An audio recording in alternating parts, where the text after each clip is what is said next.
O silêncio na mesa do almoço de domingo foi ensurdecedor. 15 pessoas olhando para mim como se eu fosse um fantasma que acabou de aparecer no meio da sala. Meu marido havia acabado de me chamar de estranha na frente de toda a família dele. Mas não foi isso que me deixou paralisada. Foi a forma como ele disse. Como se conhecesse algum segredo sobre mim que nem eu mesma sabia. Estranha mesmo. Ele repetiu, mastigando devagar o pedaço de picanha, sem tirar os olhos de mim. Sempre foi. A sogra baixou o garfo. Os cunhados se entreolharam. As crianças pararam de brincar no quintal e entraram correndo, como se sentissem que algo estava prestes a explodir. Eu tinha 38 anos, estava casada há 16, e naquele momento senti que não conhecia o homem ao meu lado. O pior, comecei a desconfiar que ele sabia de algo que mudaria tudo. O vento bateu na janela da cozinha, fazendo aquele barulho de vidro solto que sempre me dava arrepios. Mas desta vez foi diferente. Desta vez soou como um aviso. Por que você disse isso, Ricardo? Minha voz saiu mais fraca do que eu queria. Ele sorriu. Um sorriso que eu nunca tinha visto antes. Frio. Calculado. Você sabe muito bem por quê, Helena. Mas eu não sabia. Pelo menos não naquele momento. Só descobri 3 semanas depois que aquele almoço de domingo não foi apenas o início do fim do meu casamento. Foi o dia em que toda a minha vida desmoronou e se reconstruiu de uma forma que eu jamais imaginei possível. Mas antes de continuar, confira se você já está inscrito no canal e escreva nos comentários de onde você está assistindo este vídeo. Adoramos saber até onde nossas histórias estão chegando. E acredite, você vai querer acompanhar cada detalhe do que aconteceu comigo, porque essa história tem reviravoltas que nem eu imaginava que fossem possíveis na minha vida. Meu nome é Helena. Tenho 38 anos e moro aqui em Curitiba há mais de 20 anos. Sou professora de matemática numa escola estadual da região metropolitana e mãe de 2 filhos, Júlia, de 15 anos, e Mateus, de 12.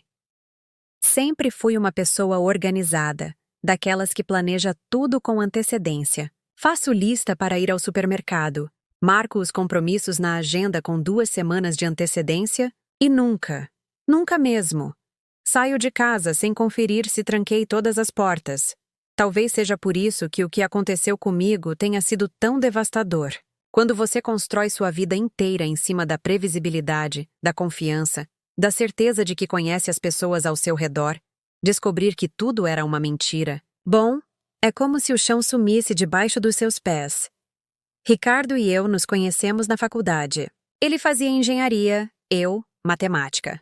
Nos casamos aos 22 anos, compramos nossa casa própria aos 30, tivemos nossos filhos no tempo certo. Éramos, pelo menos eu achava que éramos, um casal comum, daqueles que brigam por causa da conta de luz, que se preocupam com as notas dos filhos, que sonham com uma viagem para o exterior quando se aposentar. Eu amava minha vida simples. Amava acordar cedinho, preparar o café para a família, levar as crianças na escola, dar minhas aulas, voltar para casa e encontrar o Ricardo assistindo o jornal na sala. Era previsível, era seguro. Era meu, ou pelo menos eu achava que era. Nossa casa fica numa rua tranquila, dessas onde todo mundo se conhece e ainda existe o costume de sentar na varanda no final da tarde. É uma casa simples, mas que a gente fez com muito carinho. 3 quartos, uma sala que se integra com a cozinha. Um quintal pequeno, mas bem cuidado, onde o Ricardo plantou uma parreira que dá uvas doces no verão. As manhãs lá em casa sempre tiveram o mesmo ritual. Eu acordava às 5h30, tomava meu banho em silêncio para não acordar ninguém, preparava o café e ficava uns 15 minutos sozinha na cozinha, tomando meu primeiro cafezinho do dia e olhando pela janela o movimento ainda tímido da rua. Eram os meus 15 minutos de paz antes da correria começar. Às 6h15, acordava as crianças. A Júlia sempre foi mais sonolenta, precisa ser chamada umas 3 vezes. Já o Mateus acorda e pula da cama na mesma hora, cheio de energia. O Ricardo levantava às 6h30, tomava seu café rápido, beijava todo mundo e saía para o trabalho na construtora onde é engenheiro há 12 anos. Eu sempre gostei dessa rotina. Gostava de saber que às 7h20 estaria saindo de casa com as crianças, que às 7h40 as deixaria na escola, que às 8h estaria na minha sala de aula corrigindo provas ou preparando a aula do dia. Gostava de saber que às 11h50 tinha meus 20 minutos de intervalo para tomar café com as colegas na sala dos professores, sempre conversando sobre os alunos, sobre os filhos, sobre a vida. Às terças e quintas eu ficava na escola até mais tarde, com as aulas de reforço. Eram os dias que eu mais gostava, porque conseguia ajudar aqueles alunos que tinham mais dificuldade. Ver o momento em que eles finalmente entendiam uma equação de segundo grau era mágico. Era isso que me fazia levantar todo dia disposta a ensinar. Os fins de semana eram sagrados para a família. Sábados de manhã, íamos ao supermercado juntos. Sim, todos os 4, mesmo com as reclamações dos filhos. À tarde, cada um fazia o que queria. Ricardo mexia no carro ou assistia futebol. Eu organizava a casa ou lia um livro. As crianças brincavam no quintal ou ficavam no videogame. E os domingos? Os domingos eram especiais. Uma vez por mês, íamos almoçar na casa da família do Ricardo. Sua mãe, Dona Marta, faz a melhor farofa de banana que já comi na vida. Os irmãos dele, Rogério e Marcelo, sempre levavam as famílias. Então a casa ficava cheia de crianças correndo, adultos conversando, aquela confusão gostosa de família grande. Eu sempre me sentia acolhida pela família do Ricardo. Dona Marta me tratava como filha desde o namoro. O sogro, seu Antônio, sempre perguntava sobre meu trabalho, se interessava pelas minhas histórias da escola. Os cunhados faziam piadas comigo, me incluíam nas conversas. Eu realmente acreditava que eles me amavam como parte da família. Por isso aquele domingo foi tão chocante. Porque aconteceu justamente ali, no lugar onde eu me sentia mais segura, mais aceita. No meio das pessoas que eu considerava minha segunda família. O cheiro da farofa da Dona Marta ainda estava no ar quando minha vida mudou para sempre. Tudo começou de forma tão banal, que nem prestei atenção no início. Estávamos terminando o almoço, aquela conversa relaxada de depois da comida, quando o Rogério, cunhado mais novo do Ricardo, começou a contar uma história do trabalho. Gente, vocês não sabem o que aconteceu comigo semana passada, ele disse, empurrando o prato vazio para frente e se recostando na cadeira. Lembram da Fernanda que trabalha comigo? Aquela morena, cabelo cacheado? Todo mundo fez que sim com a cabeça, menos eu. Eu não conhecia a Fernanda. Então, ela chegou no trabalho na segunda-feira e começou a agir super estranho comigo. Sabe quando a pessoa fica evitando olhar nos seus olhos, respondendo tudo com monossílabos? Sei, disse a Carla, a esposa dele. Você fez alguma coisa? Pois é, isso que é bizarro. Eu não tinha feito nada. Absolutamente nada. Aí na quinta-feira ela finalmente me contou. Ela tinha sonhado que eu tinha traído a Carla com ela e acordou se sentindo culpada. Todo mundo riu. Eu ri junto, achando graça da situação. Imagina só, continuou o Rogério. A mulher passou a semana inteira me tratando mal por causa de um sonho. Um sonho que ela teve.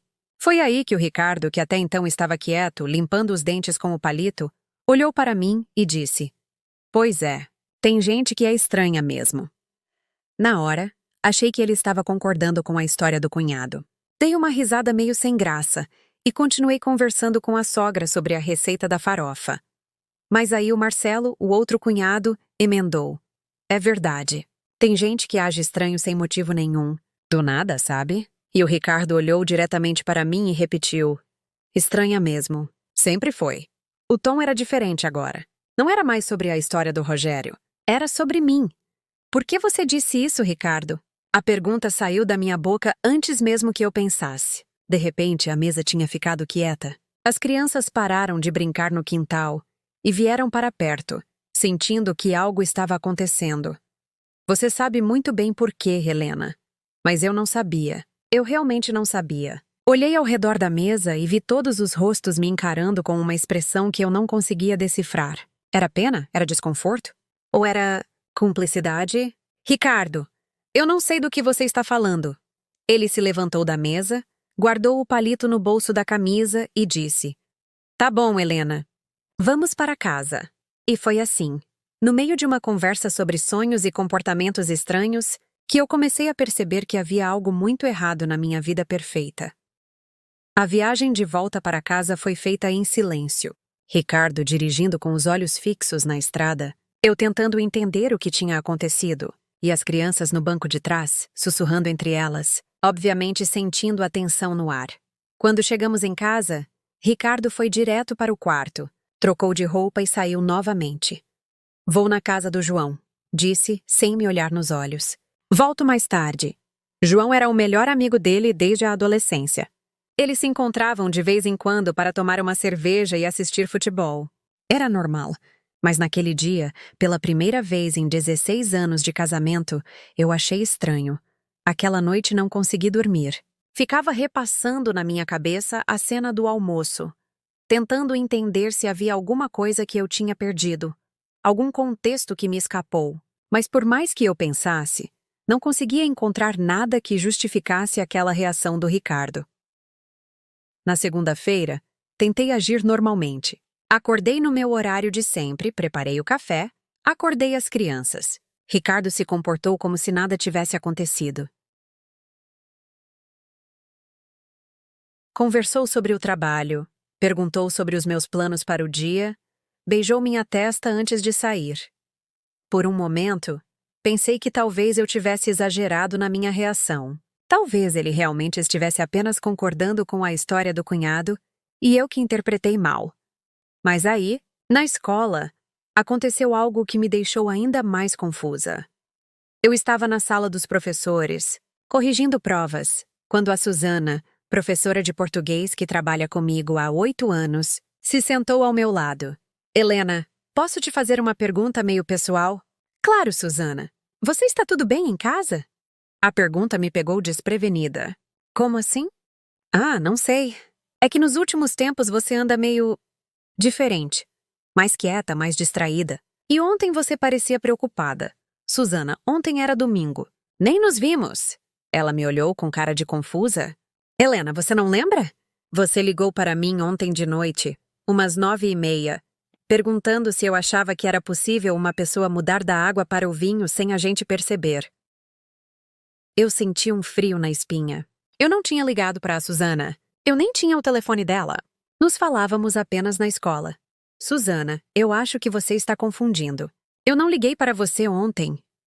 Ela me olhou com uma cara ainda mais confusa. Helena, você tem certeza? A voz era igualzinha à sua. Você até mencionou que tinha almoçado na casa da sogra e que tinha ficado com uma pulga atrás da orelha sobre alguma coisa que seu marido tinha falado.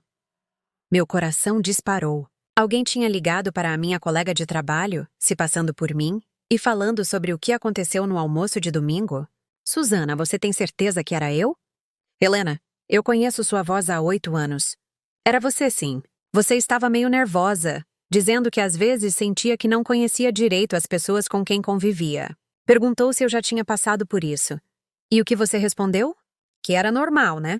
Que as pessoas mudam, amadurecem, que às vezes a gente descobre lados das pessoas que não conhecia. Falei que se você estava preocupada, era melhor conversar diretamente com seu marido. Eu agradeci a Susana e voltei para minha sala, mas não consegui me concentrar nas provas. Alguém tinha ligado para ela se passando por mim. Mas quem? E por quê? Quando cheguei em casa naquele dia, decidi confrontar Ricardo diretamente. Ricardo, preciso te perguntar uma coisa. E quero que você seja sincero comigo. Ele estava sentado na sala, lendo o jornal. Levantou os olhos para mim com aquela expressão que eu ainda não conseguia decifrar. Fala, Helena. Por que você me chamou de estranha ontem, na frente da sua família? Ele dobrou o jornal com calma, colocou na mesinha de centro e me olhou fixamente. Helena, você quer mesmo saber? Quero. Porque você está agindo estranha há meses. Desde o início do ano você está diferente, mais nervosa, mais desconfiada, fazendo perguntas estranhas. Que perguntas estranhas? Como aquela vez que você perguntou se eu achava que a gente se conhecia de verdade. Ou quando você ficou meia hora me interrogando sobre onde eu tinha ido depois do trabalho, sendo que eu tinha ido no mesmo lugar de sempre. Ou quando você ligou para a Susana ontem, perguntando se era normal as pessoas mudarem de personalidade. Eu senti o mundo girar. Ricardo, eu não liguei para a Susana ontem. Ele me olhou com uma cara de quem está lidando com uma pessoa mentalmente instável. Helena, a própria Susana te contou hoje que você ligou para ela. Mas eu não liguei. Então quem ligou? Essa pergunta ficou ecoando na minha cabeça o resto da noite. Quem tinha ligado? Por que alguém se passaria por mim? E por que Ricardo parecia saber de coisas que eu não lembrava de ter feito? Se você também está sentindo o frio na barriga comigo, já se inscreve no canal para não perder o que vem a seguir. A história só está começando. Na terça-feira, resolvi investigar por conta própria. Primeiro, liguei para a operadora e pedi o extrato das minhas ligações do domingo. Queria ter certeza de que eu realmente não tinha ligado para a Suzana. O extrato chegou por e-mail na quarta-feira. E lá estava. Domingo 21h32, ligação para o número da Suzana, duração de 8 minutos. Mas eu não tinha feito essa ligação. Tenho certeza absoluta disso. No domingo à noite, eu estava na cama, lendo um livro, depois de colocar as crianças para dormir. Ricardo tinha voltado da casa do João por volta das 21h e foi direto para o banho. Olhei o extrato mais atentamente e vi outras ligações que eu não lembrava de ter feito. Uma para a pizzaria do bairro na quinta-feira anterior, às 18h15. Só que na quinta-feira eu tinha feito macarrão para o jantar. Não pedimos pizza. Outra para um número que eu não reconhecia, na segunda-feira, às 14h30, horário em que eu estava dando aula. Comecei a ficar com medo. Ou eu estava perdendo a memória, ou alguém estava usando meu telefone sem eu saber. Decidi conversar com as crianças. Às vezes, elas mexiam no meu celular para jogar, talvez elas tivessem feito alguma ligação sem querer. Júlia, você mexeu no celular da mamãe no domingo à noite? Não, mãe. Por quê? E você, Matheus? Também não. Meu videogame está funcionando. Não preciso do seu celular. Pedi para ver os celulares deles para ter certeza. Nada de anormal. Restava uma possibilidade que eu não queria nem considerar. Ricardo. Na quinta-feira, resolvi fazer um teste. Saí de casa para trabalhar normalmente, mas voltei no meio do dia, dizendo que estava me sentindo mal. Queria ver se encontrava Ricardo em casa. A casa estava vazia, mas encontrei meu celular na cozinha, quando eu tinha certeza de que tinha deixado na bolsa, no quarto. E havia uma ligação no histórico para um número desconhecido, feita às 11h20, 20 minutos antes de eu chegar. Liguei para o número. Uma voz feminina atendeu. Alô? Oi? Alguém ligou deste número para o meu telefone hoje de manhã? Não, senhora. Ninguém ligou daqui. Mas recebemos uma ligação hoje cedo, de uma mulher perguntando sobre horários de consulta. Consulta de quê? Somos um consultório psiquiátrico. Eu desliguei na hora com as mãos tremendo. Alguém tinha usado meu telefone para ligar para um psiquiatra. E eu tinha certeza de que sabia quem era. Naquela noite fingi estar dormindo e fiquei observando Ricardo. Por volta da meia-noite, ele se levantou devagar, foi até a cozinha e voltou com alguma coisa na mão. Eu não consegui ver o que era, mas ouvi o som baixinho de alguém digitando no celular. No dia seguinte, verifiquei meu histórico de ligações. Lá estava, 00h15, ligação de 3 minutos para um número que eu não conhecia. Quando liguei para o número, descobri que era uma clínica de internação psiquiátrica. Eu estava vivendo um pesadelo. Meu próprio marido estava usando meu telefone para ligar para clínicas psiquiátricas, fazendo outras pessoas pensarem que eu estava com problemas mentais. Mas por quê? E há quanto tempo isso estava acontecendo? Comecei a reparar em outras coisas estranhas. Medicamentos que eu não lembrava de comprar aparecendo na gaveta do banheiro. Minha agenda de trabalho com anotações que eu não tinha feito. Compromissos marcados que eu não lembrava. No sábado, enquanto Ricardo estava lavando o carro, resolvi procurar pistas no nosso quarto. No fundo do guarda-roupa dele, dentro de uma caixa de sapatos velhos, encontrei algo que me gelou o sangue. Era um caderno. Um caderno onde Ricardo anotava detalhadamente tudo o que eu fazia, todos os dias. Que horas eu acordava, o que eu comia no café, que roupa eu usava, que humor eu demonstrava, com quem eu conversava na escola. As anotações começavam em janeiro deste ano. 7 meses de observação detalhada da minha vida. E no final de cada página, ele escrevia uma espécie de análise. Helena demonstrou irritabilidade excessiva hoje. Helena fez perguntas suspeitas sobre meu trabalho. Helena parece estar desenvolvendo paranoia. Mas a parte mais assustadora eram as últimas páginas. Lá ele tinha escrito um plano. Um plano para me fazer parecer louca. Fase 1. Criar episódios de esquecimento. Fazer ligações em nome dela para pessoas conhecidas. Mover objetos de lugar. Criar compromissos que ela não lembra de marcar. Fase 2. Fazer familiares e amigos desconfiarem do estado mental dela. plantar dúvidas sobre seu comportamento, fazer com que questionem sua versão dos fatos. Fase 3. Conseguir que ela mesma duvide da própria sanidade. Intensificar as evidências, até que ela procure ajuda psiquiátrica, voluntariamente. E na última página, a frase que me fez entender tudo. Quando Helena estiver internada, ficarei com a guarda das crianças e poderei vender a casa sem problemas. A partir daí, posso começar minha nova vida com Fernanda. Fernanda. O nome que o cunhado tinha mencionado no almoço de domingo. A mulher do trabalho dele que tinha sonhado que ele traía a esposa. Mas não era o cunhado que estava traindo. Era Ricardo. E a Fernanda não era colega do Rogério. Era colega do Ricardo. Tudo se encaixou na minha cabeça como peças de um quebra-cabeça macabro. O almoço de domingo não tinha sido casual. Ricardo tinha programado aquela situação para plantar mais dúvidas sobre mim na família.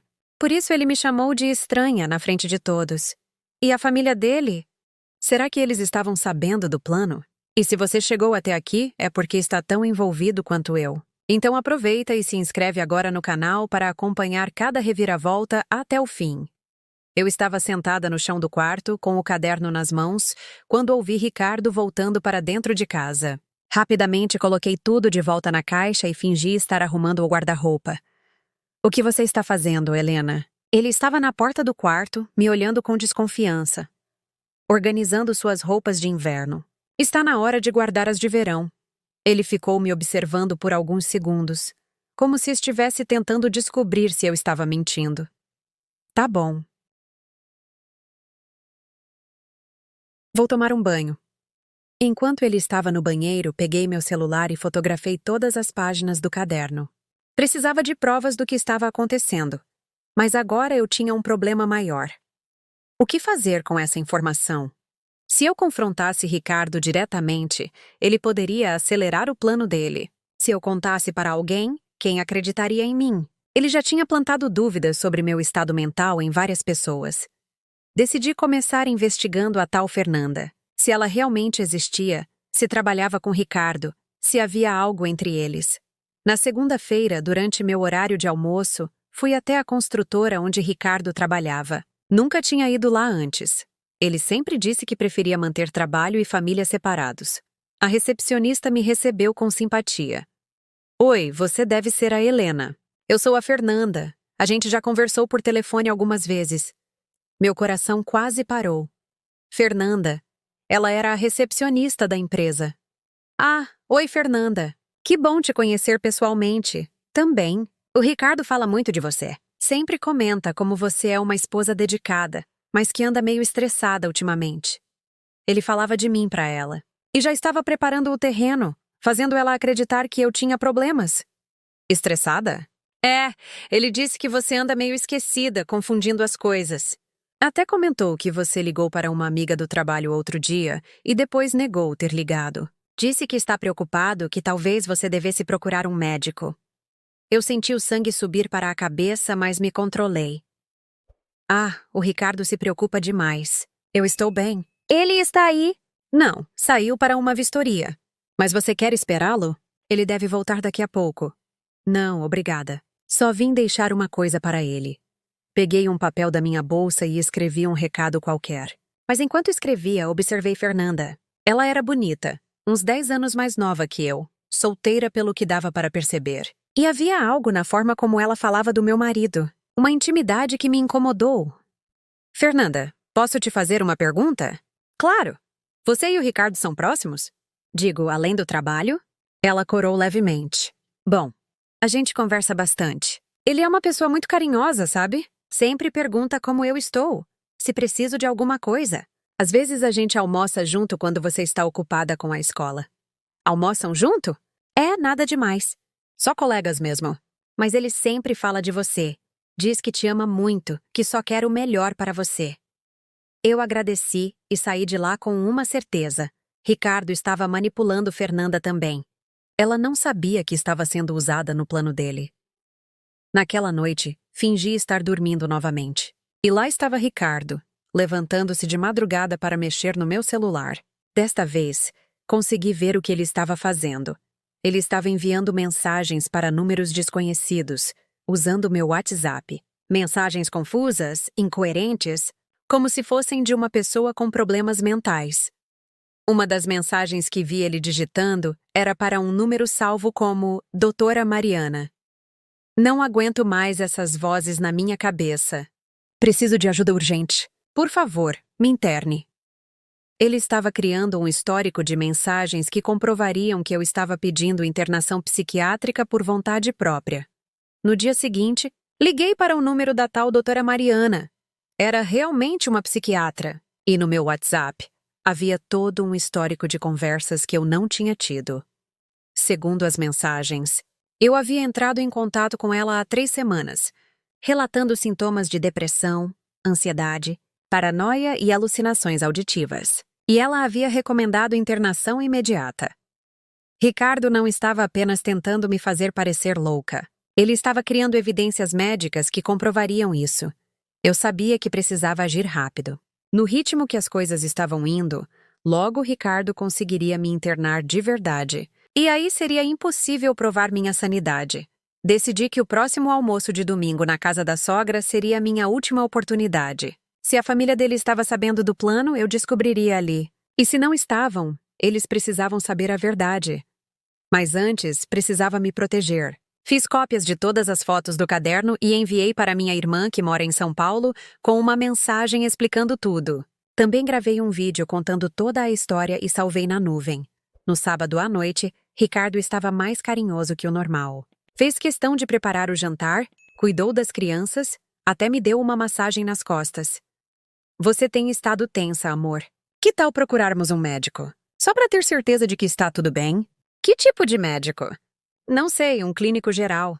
Ou talvez alguém que possa te ajudar com o estresse, a ansiedade. Um psiquiatra, você quer dizer? Se você acha que pode ajudar, por que não? Era isso. Ele estava chegando na fase final do plano. Ricardo, posso te perguntar uma coisa? Claro, amor. Por que você acha que eu preciso de um psiquiatra? Ele me olhou com aquela expressão de preocupação falsa que eu já estava começando a reconhecer. Helena, você não tem percebido como anda esquecida? Fazendo coisas e depois negando? Ligando para as pessoas e não lembrando? E se eu te dissesse que eu nunca fiz essas ligações? Amor, a gente já conversou sobre isso. E se eu te dissesse que sei exatamente quem fez? O rosto dele mudou. Por uma fração de segundo vi medo nos olhos dele. Helena, você está me assustando. Está vendo? É exatamente esse tipo de comportamento paranoico que me preocupa. Eu sorri. Um sorriso que sabia que era frio, calculado. Igual ao que ele tinha me dado no domingo anterior. Amanhã nós vamos almoçar na casa da sua mãe, né?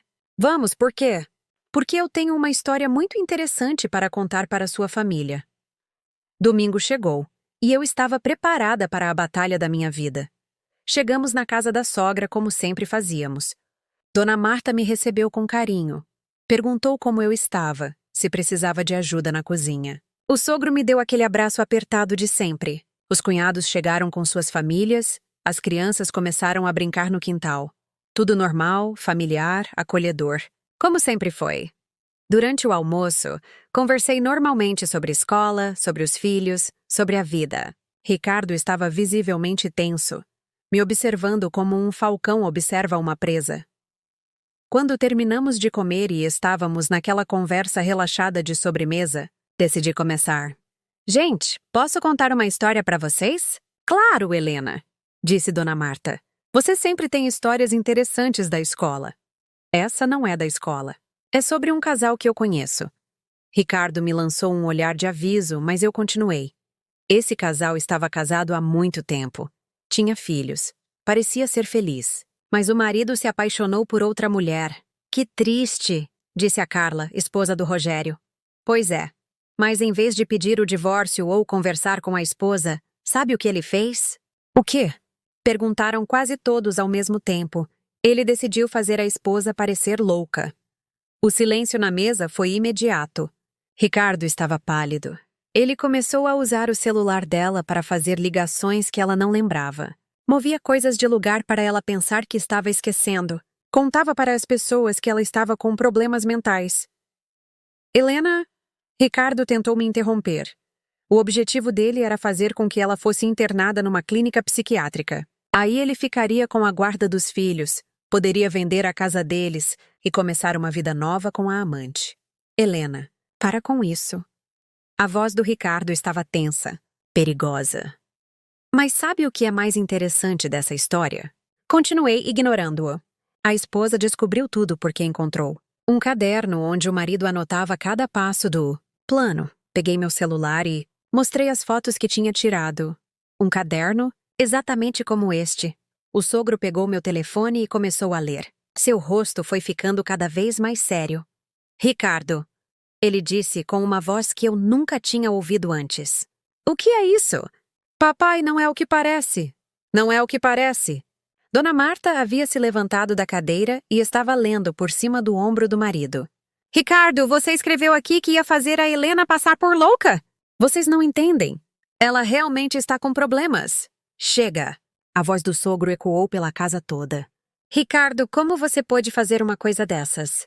E tem mais. Continuei, agora com a voz trêmula, mas determinada. Ricardo está tendo um caso com a Fernanda, que trabalha na empresa dele. Todo esse plano era para ele poder ficar com ela. É mentira.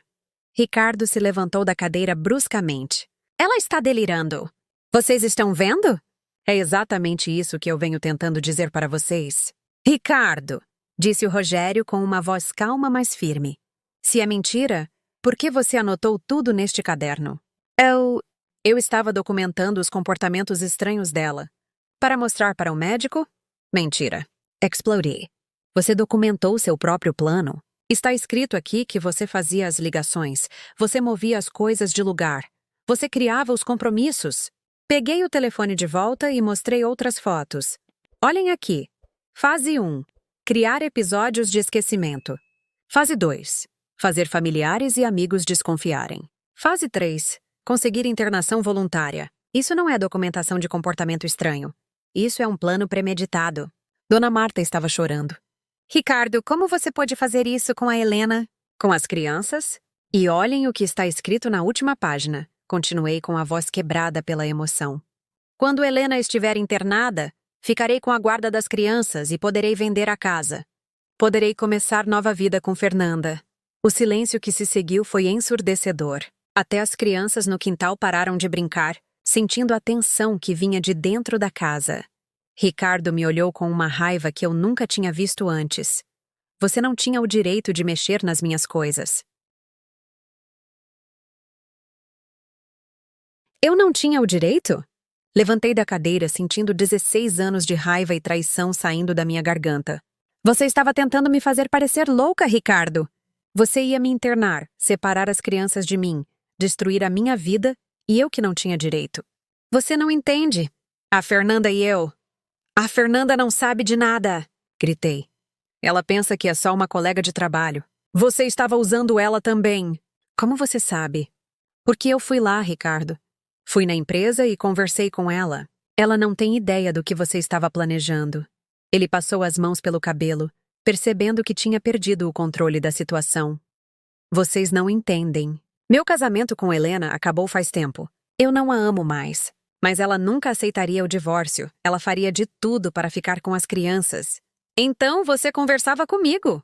Gritei tanto que minha voz falhou. Você conversava comigo como um ser humano adulto. Não tentava me enlouquecer. Dona Marta se aproximou de mim e me abraçou, ainda chorando. Helena, perdão. Perdão por tudo. A gente não sabia. Eu juro que não sabia. Eu sei, Dona Marta. Eu sei que vocês não sabiam. Ricardo tentou sair da casa, mas o sogro bloqueou seu caminho. Você não vai a lugar nenhum, Ricardo. Primeiro, você vai explicar direitinho para suas filhos o que você fez. Depois você vai comigo na delegacia. Papai! Não me chama de papai. Depois do que você fez, você não é mais meu filho. Foi nesse momento que Ricardo finalmente quebrou. Ele se jogou na cadeira e começou a chorar. Eu não queria que chegasse nesse ponto. Eu só queria ser livre. Eu me apaixonei pela Fernanda e não sabia como sair do casamento sem perder tudo. Então você decidiu me destruir, disse com uma calma que me surpreendeu. Você decidiu que era mais fácil me fazer parecer louca do que assumir que não me amava mais. Eu sinto muito, Helena. Não sente. Você sente muito é por ter sido descoberto. 3 meses se passaram desde aquele domingo que mudou minha vida para sempre. Ricardo foi embora de casa no mesmo dia. Ele confessou tudo na delegacia, por pressão da própria família. Não houve como negar as evidências do caderno, das fotos, do histórico de ligações.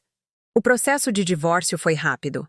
Ele não contestou nada, nem a guarda das crianças, nem a divisão dos bens. Eu acho que ele estava com medo das implicações legais do que tinha feito, ou talvez realmente se sentisse culpado. A Fernanda procurou a mim algumas semanas depois. Ela estava destruída ao descobrir que tinha sido usada no plano dele. Pediu desculpas 1000 vezes, chorou na minha frente, disse que se tivesse imaginado, eu acredito nela. Ela era uma vítima também. As crianças levaram tempo para processar tudo. A Júlia, por ser mais velha, entendeu melhor o que tinha acontecido. Ela ficou com muita raiva do pai. Disse que nunca mais queria vê-lo. O Mateus ficou mais confuso. Perguntava por que o papai tinha feito aquilo, se eu tinha feito alguma coisa errada.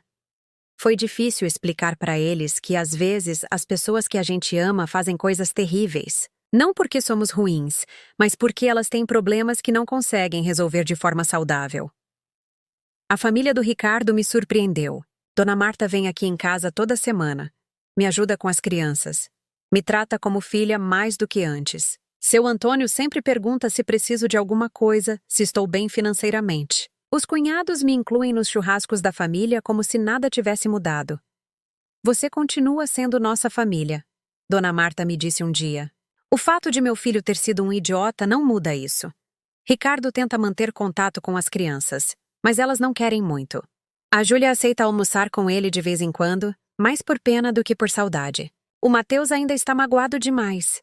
Eu não sinto raiva dele mais. Durante muito tempo senti. Acordava no meio da noite com vontade de ligar para ele e gritar, de perguntar como ele pôde fazer aquilo comigo, com as crianças, com 16 anos de casamento. Mas agora, olhando para trás, eu vejo que o que ele fez me libertou de uma forma que eu nunca imaginei. Eu estava vivendo uma mentira. Estava casada com um homem que não me amava mais há anos, talvez décadas. Estava criando meus filhos numa casa onde não havia verdade, não havia respeito. Estava me contentando com uma vida previsível, segura, mas vazia. O plano diabólico do Ricardo, sem ele saber, me deu a vida de volta. Hoje eu moro sozinha com meus filhos nesta mesma casa que sempre amei. Mas agora ela é realmente minha. Acordo de manhã e não preciso fingir que está tudo bem. Não preciso sorrir quando não tenho vontade.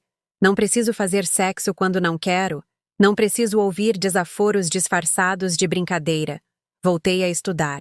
Estou fazendo uma especialização em psicologia educacional. Algo que sempre quis fazer, mas nunca tive coragem. Ricardo sempre dizia que era perda de tempo, que eu já tinha um emprego estável. Meus filhos estão bem. Diferentes, mais maduros, mais cuidadosos com as pessoas em quem confiam. Mas estão bem. A Júlia me disse outro dia que admira como eu fui forte, como eu descobri tudo e consegui nos proteger. Mãe, você foi detetive, ela disse, rindo. Descobriu tudo sozinha. E é verdade. Eu fui detetive da minha própria vida. Investiguei, juntei evidências, confrontei o criminoso. E venci. Às vezes me pego pensando no que teria acontecido se eu não tivesse encontrado aquele caderno. Se Ricardo tivesse conseguido me internar. Se tivesse conseguido convencer todo mundo de que eu era louca. Mas aí, eu lembro que a verdade sempre encontra um jeito de aparecer. Pode demorar, pode ser doloroso, mas ela sempre vem à tona. E eu lembro também que sou mais forte do que imaginava. Durante 16 anos, eu me vi como a esposa do Ricardo, a mãe da Júlia e do Mateus. A professora Helena. Nunca me vi como Helena, ponto. Agora eu sei quem eu sou. Sou uma mulher que não se deixa enganar, que luta por si mesma e pelos filhos, que não aceita mentira nem manipulação. Sou uma mulher que pode começar do 0 aos 38 anos e construir uma vida melhor. A casa ainda tem a parreira que Ricardo plantou no quintal, mas agora as uvas são só minhas, e elas nunca estiveram tão doces. Há alguns dias, encontrei um bilhete da Júlia no meu travesseiro. Mãe, obrigada por ser a mulher mais corajosa que eu conheço. Quando eu crescer, quero ser igual a você. E eu chorei. Chorei de alívio, de orgulho, de gratidão. Porque se minha filha aprendeu que uma mulher pode ser forte, pode lutar, pode reconstruir sua vida depois de uma traição como essa. Então todo o sofrimento valeu a pena. Hoje, quando acordo de manhã e tomo meu café sozinha na cozinha, olhando pela janela o movimento da rua, não sinto mais que preciso daqueles 15 minutos de paz antes da correria começar. Porque toda a minha vida agora é paz. Uma paz que eu conquistei, que eu mereço, que ninguém pode tirar de mim. E se um dia aparece alguém novo na minha vida, ele vai encontrar uma Helena muito diferente daquela que se casou aos 22 anos achando que conhecia o mundo. Ele vai encontrar uma mulher que sabe exatamente quem é, que não aceita migalhas de amor, que não tem medo de ficar sozinha porque já descobriu que sozinha também pode ser uma forma muito bonita de viver.